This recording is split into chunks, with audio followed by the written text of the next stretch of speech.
Rahman ya Rahman. Assalamualaikum warahmatullahi wabarakatuh. Bismillahirrahmanirrahim. Allahumma sholli ala sayyidina Muhammad wa ala ali sayyidina Muhammad walhamdulillahi rabbil alamin. Langsung saja pada hari ini kita akan membahas tentang Mataram Islam atau gerakan pribumisasi Islam di Jawa. Berbicara tentang Mataram Islam berarti kita akan membicarakan tentang kerajaan besar yang berada di Yogyakarta pada abad ke-16, dan berbicara tentang Mataram Islam lebih khusus lagi nanti kita akan membahas tentang Raden Mas Rangsang atau Sultan Agung beserta ajaran-ajarannya. Agar lebih mudah difahami alurnya, maka pertemuan kali ini kita akan membahas Mataram Islam menjadi 3 pokok bahasan. Yang pertama kita akan membahas tentang biografi raja yang keempat Kerajaan Mataram, yakni biografinya Sultan Agung. Yang kedua kita akan membahas 3 poros ajaran kebatinan Sultan Agung, ini yang menarik nanti. Dan yang ketiga kita akan membahas tentang karya sastra Sultan Agung. Baik, langsung saja kita akan membahas yang pertama tentang biografi Sultan Agung.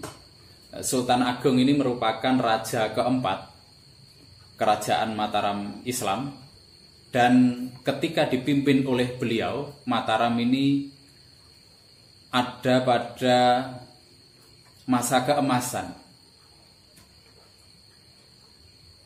Sebelum spesifik ke Sultan Agung, perlu sedikit kita gali bahwa Kerajaan Mataram Islam itu lahir abad ke-16, tepatnya tahun 1582,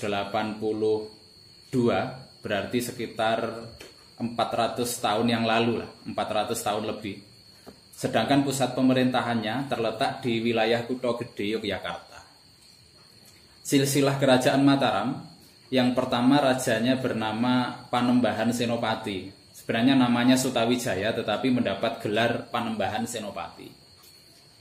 Setelah itu diganti raja yang kedua, Panembahan Hanyokrowati, tetapi Panembahan Hanyokrowati ini hanya sebentar memimpin Mataram karena beliau wafat ketika berburu di hutan Krapyak. Krapyak menjadi daerah yang tidak asing bagi kita meskipun belum pernah ke sana karena ada pondok besar di Krapyak. Ketika Panembahan Hanyokrowati ini wafat, lalu raja diwariskan kepada anaknya atau putranya yang bernama Adipati Martapura. Adipati Martapura ini menjadi raja hanya sehari karena beliau sakit. Akhirnya dilimpahkan ke Raden Mas Rangsang atau yang kita kenal sekarang dengan sebutan Sultan Agung, atau gelar beliau atau nama beliau, nama kebesaran beliau adalah Sultan Agung. Nah, yang menarik, Sultan Agung ini menjadi raja ketika beliau masih berumur 20 tahun, tepatnya tahun 1613, dan beliau memimpin selama 32 tahun, sampai tahun 1645. Dan ketika Sultan Agung yang masih berumur 20 tahun menjadi raja, Mataram ini berada pada masa keemasan atau masa kejayaan. Karena memang keahlian dan kebesaran beliau. Baik, salah satu prestasi yang diraih oleh Sultan Agung adalah mempersatukan seluruh wilayah yang ada di Jawa, kecuali Batavia. Termasuk ada wilayah di Sumatera dan Kalimantan, ini disatukan di bawah bendera Kerajaan Mataram.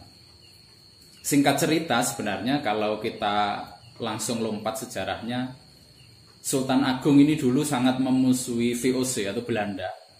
Terus setelah Sultan Agung ada Amangkurat I dan Amangkurat II, rajanya itu bekerja sama dengan VOC. Setelah itu turunannya ada Amangkurat III, ini juga menentang VOC sama dengan Sultan Agung.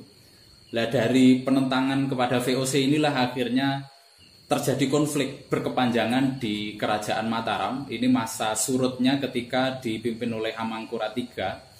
Ketika terjadi konflik yang berkepanjangan, akhirnya Mataram ini terpecah menjadi 2. Yang pertama adalah Kesultanan Yogyakarta dan yang kedua adalah Kesultanan Surakarta Solo.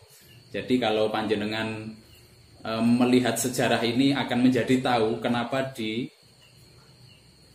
Jogja dan Jawa Tengah ini ada dua kerajaan. Kesultanan Yogyakarta yang dipimpin oleh Sultan Hamengkubuwono. Sekarang Sultan Hamengkubuwono sudah ke-10.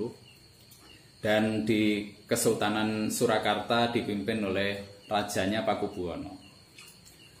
Baik, langsung saja saya teruskan ke Sultan Agung. Sultan Agung ini menjadi pahlawan nasional di Indonesia tahun 1975. Kenapa Sultan Agung yang memimpin menjadi raja di umur 20 tahun tapi Mataram menuju kepada masa keemasan? Karena beliau ini adalah tidak hanya seorang raja. Selain seorang raja, beliau juga seorang filsuf. Beliau juga seorang ilmuwan dan juga seorang pujangga. Bahkan konon kalau saya membaca beberapa buku, beliau ini bisa terbang dan merupakan murid dari Sunan Kalijogo. Selain itu beliau juga menghasilkan kitab-kitab yang bermutu.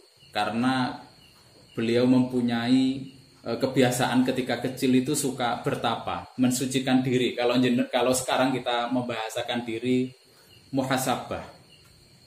Seperti yang pernah dilakukan oleh Nabi Muhammad, sering bertapa di Gua Hira, bertapa dalam tanda kutip, bertapa untuk muhasabah, untuk merenung, untuk berpikir. Beliau juga mempunyai kebiasaan yang sama seperti panjenengan semua, yakni gemar membaca buku dan gemar menuntut ilmu. Makanya tidak heran ketika Raden Mas Rangsang ini menjadi raja, atau Sultan Agung ini menjadi raja, Mataram berada pada masa keemasan. Sedangkan beberapa gelar, ini banyak sekali gelar beliau, tapi akan saya utarakan dua saja. Raden Mas Rangsang ini mendapatkan gelar Panembahan Hanyokro Kusumo. Jadi Panembahan Hanyokro Kusumo itu diibaratkan simbolnya alam semesta. Berarti orang yang menyatu dengan alam semesta. Jadi gelar Panembahan Hanyokro Kusumo itu setara atau sebanding dengan gelar Hamengkubuwono. Hamengkubuwono itu kan bahasa Jawa. Hamengku itu memangku. Buwono itu alam semesta. Jadi Hamengkubuwono itu diistilahkan orang yang memangku alam semesta. Kalau sekarang Hamengkubuwono ke-10. Jadi ini sebuah gelar penghormatan sebagai bentuk orang yang mampu memangku alam semesta. Terus Raden Mas Rangsang ini pernah mendapatkan gelar dari Raja Arab Saudi atau Khadimul Haramain, pelayan dua kota suci Makkah dan Madinah. Mendapatkan gelar dari Raja Arab Saudi yakni Sultan Agung Senopati ing Ngalogo Abdurrahman. Jadi terkenal nama Sultan Agung itu merupakan gelar yang diberi dari Raja Arab Saudi. Salah satu jasa beliau yakni menyatukan kalender Masehi dan Hijriah. Makanya kalau di rumah-rumah kita ada kalender, di situ ada kalender Masehi dan juga kalender Hijriahnya. Ini adalah jasa dari Sultan Agung. Beliau juga memberikan sebuah wawasan kepada kita bahwa jika kita ingin menjadi orang yang besar, jika kita ingin menjadi orang yang agung, maka setidaknya ada 10 kemampuan dasar yang harus kita kuasai. Ini nanti akan saya uraikan sedikit saja karena konsentrasi kita tidak membahas di ini. Ada 10 kemampuan dasar yang harus kita kuasai. Ini nasihat dari Sultan Agung kepada kita. Yang pertama adalah gemar menuntut ilmu. Kalau kita ingin menjadi orang yang agung, kalau kita ingin menjadi orang yang besar, maka kita harus gemar menuntut ilmu, gemar mencari ilmu. Ini juga sama dengan yang disampaikan oleh Imam Syafi'i. Imam Syafi'i pernah dawuh, jika lewat waktuku dan tidak bertambah ilmuku, maka celakalah aku. Jadi coba kita biasakan, setiap hari harus tambah ilmu kita. Bahkan Imam Syafi'i dawuh, kalau tidak bertambah ilmu, setiap waktu tidak tambah ilmu, merasa celaka. Setiap mau tidur coba kita biasakan untuk muhasabah, introspeksi. Hari ini saya tambah ilmu enggak ya? Hari ini saya mendapat tambahan wawasan apa tidak? Jika tidak, maka kita harus menyesal dan kita harus memperbaiki di hari-hari berikutnya. Saya lanjutkan di biografi Sultan Agung tentang karakter-karakter beliau. Karena begitu agungnya beliau, akhirnya beliau ini mendapatkan julukan atau karakter-karakter. Di antaranya adalah karakter Gung Binantoro. Gung Binantoro itu memiliki kekuasaan seperti dewa. Terus beliau juga mempunyai karakter Mbahu Dendo Hanyoprowati atau pemelihara hukum dan penguasa dunia. Jadi beliau ini adalah orang yang sangat adil di dalam memelihara hukum. Beliau juga memiliki karakter istilahnya berbudi bawa leksono. Jadi meluap budi luhurnya, selaras kata dengan perbuatan. Meluap budi luhur itu orang yang melaksanakan apa yang dia katakan. Karena kebanyakan dari manusia itu banyak yang pinter bicara tapi tidak bisa melaksanakan. Tetapi Sultan Agung ini mempunyai karakter atau kepribadian berbudi bawa leksono. Selalu selaras apa yang dia katakan dengan apa yang dia perbuat. Beliau juga mempunyai karakter ambek adil poromarto, menegakkan keadilan tanpa pandang bulu. Baik, ini sedikit tentang profil beliau. Sekarang kita masuk ke pembahasan yang kedua, yakni tentang 3 poros ajaran kebatinan Sultan Agung. 3 poros ajaran kebatinan Sultan Agung. Yang pertama adalah manunggaling kawula Gusti. Manunggal itu menyatu, kawula itu hamba kita, dan Gusti itu Allah. Berarti manunggaling kawula Gusti itu adalah menyatunya kita dengan Allah. Ini sedikit berbeda konsepnya dengan Syekh Siti Jenar. Meskipun nanti secara hakikat sama, tetapi pembahasan beliau, penyampaian beliau lebih ringan. Bukan menyatu secara fisik. Jelas kita tidak bisa menyatu secara fisik dengan Allah. Manunggal dengan Allah secara fisik tidak bisa. Karena kita ini memiliki bentuk, tetapi Allah itu laisa kamitslihi syai'un, tidak menyerupai apapun. Jadi maksudnya manunggaling kawula Gusti atau menyatu dengan Allah itu bagaimana? Istilah sederhananya adalah begini. Kita ini sebagai manusia kan mesti memiliki keinginan-keinginan. Dan Allah juga memiliki keinginan apa yang dikehendaki Allah terhadap hambanya. Terus maksudnya manunggaling kawula Gusti, menyatunya hamba dengan Allah, versinya Sultan Agung ini, ketika kita ini keinginan kita ini hanya menuruti keinginannya Allah. Jadi ketika keinginan kita sama dengan keinginan Allah, maka di situ kita sudah menyatu dengan Allah. Jadi kita harus selalu lagi-lagi muhasabah, introspeksi, menghisap diri kita sendiri. Keinginan kita ini apa tuh? Jika kita menemukan keinginan kita yang tidak sesuai dengan keinginan Allah, maka kita singkirkan keinginan kita untuk menuruti keinginannya Allah. Contoh yang paling sederhana adalah ketika kita pagi hari. Misal keinginan kita ketika pagi hari itu ya terus tidur, bangkong. Tapi Allah memiliki keinginan agar kita bangun pagi sebelum waktu subuh habis. Untuk apa? Untuk mendirikan sholat. Lah, saat kita memiliki keinginan yang tidak sesuai dengan keinginan Allah, lalu kita singkirkan keinginan kita. Untuk bermalas-malasan, untuk bangkong, kita singkirkan keinginan kita untuk menuruti keinginannya Allah, mendirikan sholat subuh. Di sini nanti sudah masuk di kategori manunggaling kawula Gusti. Istilah lain atau contoh lain, misal ketika kita malas belajar, kita malas menuntut ilmu, kita malas mencari ilmu. Tetapi Allah memiliki keinginan apa? Agar kita menuntut ilmu. Bahkan minal mahdi ilal lahdi, kita mempunyai kewajiban mencari ilmu dari lahir sampai mati. Kita singkirkan keinginan kita yang malas untuk menuntut ilmu itu, lalu kita nuruti keinginannya Allah. Kita rajin menuntut ilmu. Berarti di sini manunggal. Karena apa? Manusia itu ada karena keinginan-keinginan. Pasti semua orang itu memiliki keinginan-keinginan. Karena ketika orang sudah tidak memiliki keinginan apapun, ini berarti orang itu sudah mati. Dan yang paling penting adalah semua keinginan kita ini harus sesuai dengan keinginan Allah.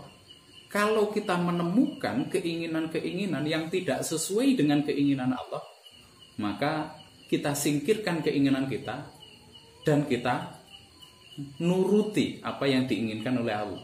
Jadi ini istilah dari manunggaling kawula Gusti. Terus ajaran yang kedua yakni memayu hayuning bawon. Memayu itu mempercantik. Di bahasa Jawa kan kalau ayu itu cantik, memayu itu mempercantik, hayuning bawono itu kecantikan dunia. Jadi Sultan Agung ajaran yang kedua adalah kita disuruh untuk mempercantik dunia. Kenapa kok mempercantik dunia? Karena tugas kita sebagai khalifah fil ard, sebagai pemimpin di muka bumi. Sebenarnya dunia ini diciptakan oleh Allah sudah sangat indah. Dunia ini tidak kita apa-apakan itu sudah cantik. Tetapi kita harus mempercantiknya. Lah, bagaimana cara mempercantik dunia? Yang sederhana adalah dengan tidak merusaknya. Berarti dunia yang sudah diciptakan oleh Allah yang sudah sangat cantik ini, kita percantik minimal dengan tidak merusaknya.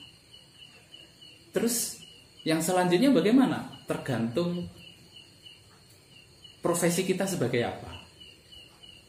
Kalau profesi kita sebagai petani, cara mempercantik dunia apa? Berarti kita bercocok tanam dengan baik, hasilnya nanti untuk makanan pokok banyak orang.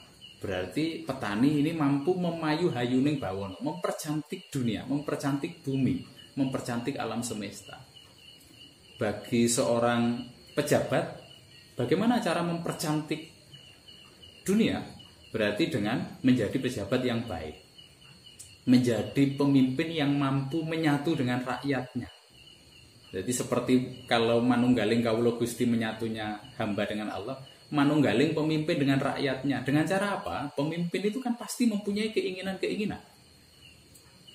Rakyat juga mempunyai keinginan. Agar pemimpin mampu menyatu dengan rakyat, berarti pemimpin itu harus menyesuaikan keinginan pemimpin dengan keinginan rakyatnya. Ini cara mempercantik bumi, memayu hayuning bawono kalau kita jadi pemimpin. Kalau kita jadi mahasiswa, cara memayu hayuning bawono apa? Jadilah mahasiswa yang baik. Kalau jadi guru, jadilah guru yang baik. Jadi dimanapun posisi kita menjadi orang yang baik sesuai dengan posisi dan profesi kita, berarti di situ kita sudah memayu hayuning bawono. Terus ajaran Sultan Agung yang ketiga yaitu sangkan paraning dumadi. Jadi konsep sangkan paraning dumadi itu sebenarnya sama dengan innalillahi wa inna ilaihi raji'un. Sangkan paraning dumadi itu kita ini dari mana dan kita akan kembali kemana. Yang jelas kita dari Allah dan kita akan kembali kepada Allah. Innalillahi, kita berasal dari Allah, wa inna ilaihi raji'un, dan sesungguhnya kita akan kembali kepada Allah. Kalau kita sudah mampu menyelami sangkan paraning dumadi ini, maka kita tidak akan pernah keluar jalur. Kita ini dari Allah dan kita akan kembali kepada Allah. Jadi setiap nafas kita, setiap ucapan kita, dan setiap langkah kita harus sesuai dengan apa yang digariskan oleh Allah. Karena kita sedang berjalan menuju Allah. Kalau kita keluar dari rel yang sudah digariskan oleh Allah, berarti sama dengan kita ini tidak menyadari asal muasal kita. Jadi asal muasal kita dari Allah, maka kita sekarang sedang berjalan menuju Allah. Dan ketika kita berjalan menuju Allah, berarti kita harus selalu berada di garis di mana Allah sudah menggariskan. Ibarat kereta api itu sudah disediakan rel. Kalau keluar dari rel, maka kereta api ini kan tidak akan bisa berjalan dengan maksimal. Manusia juga seperti itu. Jalannya itu sudah digariskan sama Allah. Menjalankan rukun Islam. Terus mengimani Allah, malaikat, nabi dan seterusnya yang jumlahnya 6. Ini garisnya. Jadi sangkan paraning dumadi itu kita harus selalu sadar dari mana kita berasal dan kemana kita akan kembali. Coba kita evaluasi di dalam kehidupan kita sehari-hari. Apakah kita ini sudah sesuai dengan ajaran yang ketiga dari Sultan Agung, sangkan paraning dumadi atau innalillahi wa inna ilaihi raji'un. Kita sedang berjalan menuju kepada Allah.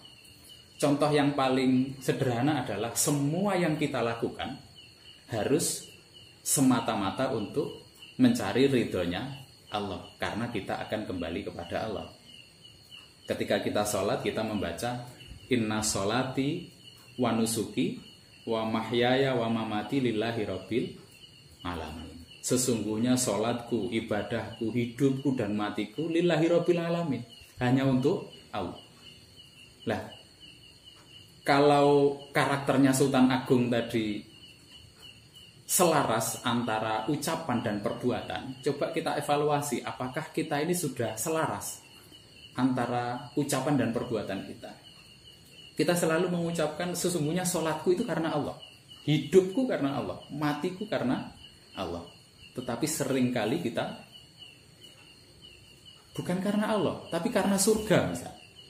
Karena menginginkan surga, karena takut neraka. Ini kalau di dalam ilmu tasawuf atau hakikat. Karena sangkan paraning dumadi itu ajaran kebatinan, berarti masuk wilayah tasawuf. Ini menurut Sultan Agung bukan berarti salah, tetapi ya tidak sesuai. Wong kita mengucapkan sesungguhnya sholatku karena Allah, tetapi di dalam diri kita tahu karena surga. Kan itu. Coba maksudnya begini. Yang kita tuju itu Allah. Surga itu milik Allah. Kalau kita sudah mendapatkan yang memiliki surga, secara otomatis kita nanti akan dimasukkan ke dalam surga.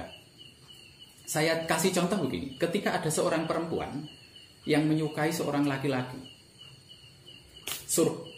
harta itu ibaratnya surga misalnya. Terus seorang perempuan ini ditanya, "Sampeyan seneng karo wong lanang mergo apa?" "Wah, kula seneng mergo bondone." Kira-kira sama ditompo ora karo wong lanang? Mesti ndak, mesti ditolak. Coba niatmu, ya wis aku seneng karo sampean, bukan karena hartamu. Nanti insya Allah sampean akan diterima. Ketika sudah diterima, mesti harta ini juga dikasihkan kepada sampean. Kepada Allah juga seperti itu. Kita ini dari Allah dan sedang berjalan menuju Allah. Dan semua yang kita lakukan karena Allah, bukan karena surga, bukan karena neraka. Kalau kita sudah mendapatkan Allah, pasti nanti surga akan diberikan kepada kita. Jadi tujuannya jangan surga, tujuannya Allah, sesuai dengan ucapan kita. Inna sholati wa nusuki wa mahyaya wa mamati lillahi rabbil alamin. Karena Allah, bukan karena surga. Jadi ini ada sebuah cerita menarik. Ketika Rabi'ah al-Adawiyah dulu itu sedang berjalan, di tangan kanannya ini membawa ember yang penuh dengan air, sedangkan di tangan kirinya ini membawa obor api. Ketika beliau sedang berjalan, ada orang yang menghentikan dan bertanya, "Wahai Rabi'ah, kenapa kamu berjalan tergesa-gesa membawa ember air dan membawa api di tangan kiri?" Apa yang disampaikan oleh Rabi'ah al-Adawiyah? Rabi'ah al-Adawiyah berkata begini, "Ember air api ini akan saya gunakan untuk menyiram neraka. Dan api ini akan saya gunakan untuk membakar surga." Karena apa? Orang-orang itu ibadah itu pada munafik semua. Ibadah itu karena menginginkan surga, dan ibadah itu karena takut neraka. Jadi tujuannya bukan Allah lagi, tapi surga. Saya ingin tidak ada surga, tidak ada neraka, biar semua orang itu ikhlas. Semua yang dilakukan itu untuk Allah dan karena Allah. Ini sebuah sindiran yang sangat tajam dari Rabi'ah. Sebenarnya yang kita lakukan selama ini itu kan karena surga, karena neraka, bukan karena Allah. Makanya sangkan paraning dumadi, ajaran dari Sultan Agung itu menyadarkan kepada kita bahwa apapun yang kita lakukan itu harus sesuai dari mana kita berasal dan sedang kemana kita berjalan.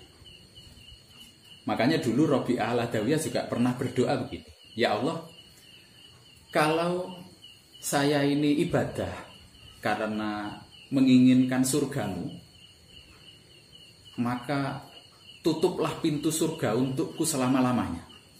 Kalau saya beribadah ini karena takut nerakamu, maka masukkan saya ke neraka selama-lamanya.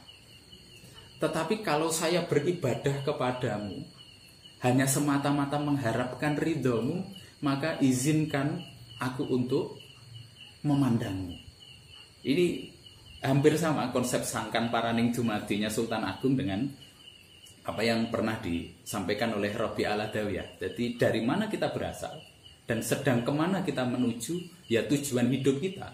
Apapun yang kita lakukan, niatnya, nafasnya juga karena Allah, karena kita sedang berjalan menuju Allah. Baik, pembahasan yang ketiga tentang karya sastra Sultan Agung. Karena seperti di awal saya sampaikan tadi, Sultan Agung itu selain seorang raja, beliau juga seorang ilmuwan, beliau seorang filsuf, beliau juga seorang pujangga dan banyak menulis kitab-kitab sastra. Kalau saya bacakan, saya terangkan, ini panjang sekali, tapi coba saya uraikan 2 kitab saja. Yang pertama, kitab beliau yang berjudul Serat Niti Projo. Serat Niti Projo itu artinya tuntunan untuk pemerintah. Di dalam kitab itu, beliau memberikan tuntunan untuk pemerintah di mana pejabat atau pemimpin itu harus selalu menegakkan kebenaran. Pemimpin itu harus seperti matahari, ibaratnya seperti matahari. Kenapa diibaratkan seperti matahari? Karena matahari ini menyinari bumi tanpa pandang bulu. Orang kaya disinari, orang miskin disinari, pejabat disinari, orang biasa juga disinari. Jadi pemerintah itu filosofinya harus seperti matahari, mengayomi semuanya tanpa pandang bulu. Terus pemimpin juga harus membahagiakan semua rakyatnya. Sebenarnya ini sudah ada di dalam amanah Undang-Undang Dasar 45. Terus pemimpin harus membuat perempuan merasa terhormat, tidak diskriminasi. Terus ada lagi kitab yang berjudul Serat Sastra Gending, Ajaran Dasar Moral. Di dalam kitab Sastra Gending ini menceritakan tentang tahapan-tahapan kehidupan manusia. Di dalamnya ada tahapan manusia itu yang pertama sinom. Bahasanya sinom. Sinom ini tahapan anak muda. Ketika semangat mencari ilmu tetapi jiwanya masih belum matang.